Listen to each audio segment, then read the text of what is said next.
We got a packed inlet today as everybody gathers to watch Man and Machine take on Mother Nature down at Haulover Inlet in Miami, Florida. Let's get Boats vs. Haulover started. Our first boater to do battle with Haulover Inlet is going to show us the side drift method, and this is one I've never seen before, but right here they're going to get rocked right out of the gates.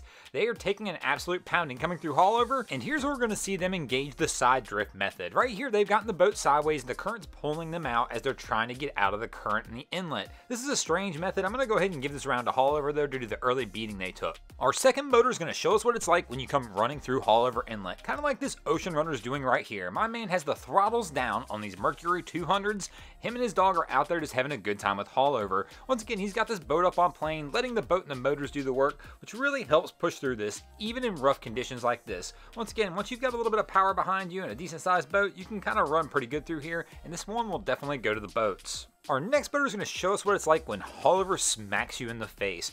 Right here, things look pretty good here in the beginning. They're coming through at a pretty good pace, good throttle and control, and trying to keep the nose up, which is a little more difficult in one of these jet boats because they've got no way to actually trim this. As they begin to run through, they start to hit some of the bigger swells, and right here, bam! They absolutely stuffed the bow about as hard as I've seen anybody stuff the bow in Haulover. It was enough to bring them to a stop. They do regroup and start to pull themselves out of this, but this round right here is definitely going to Haulover.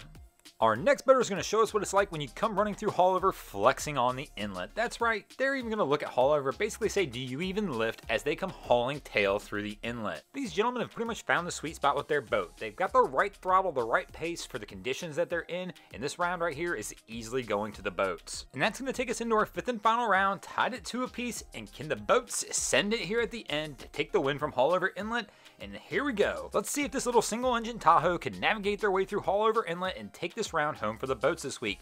We do have a little surprise here though, because it appears Grandma is driving the boat this time. We've got son and daughter sitting in the back and in the passenger seat. Let's see how Granny takes on Haulover. She's taking a little bit more of a slower approach, but they've got water in the bow and she's not even caring. She's still pushing this little lake boat right through the inlet, and she's going to take it down and pound it through. This is one of those ones I can't call, and you guys know what happens when I can't call it. I'm going to let you call it. Like the comments up below. Who won this last round? Was it Grandma or Haulover Inlet? And let's see who takes the win. Thanks for watching. I hope you enjoyed this episode of Boats vs. Haulover. If you did, be sure to check out our other 2 channels. We have Wavy Boats, who gets us all this great footage from Haulover Inlet, and my channel Broncos Guru, where we do some great comedy boating videos over there as well. Also, be sure to check back for our next episode to see who won this week, and the easiest way to do that is by dropping an anchor on that subscribe button.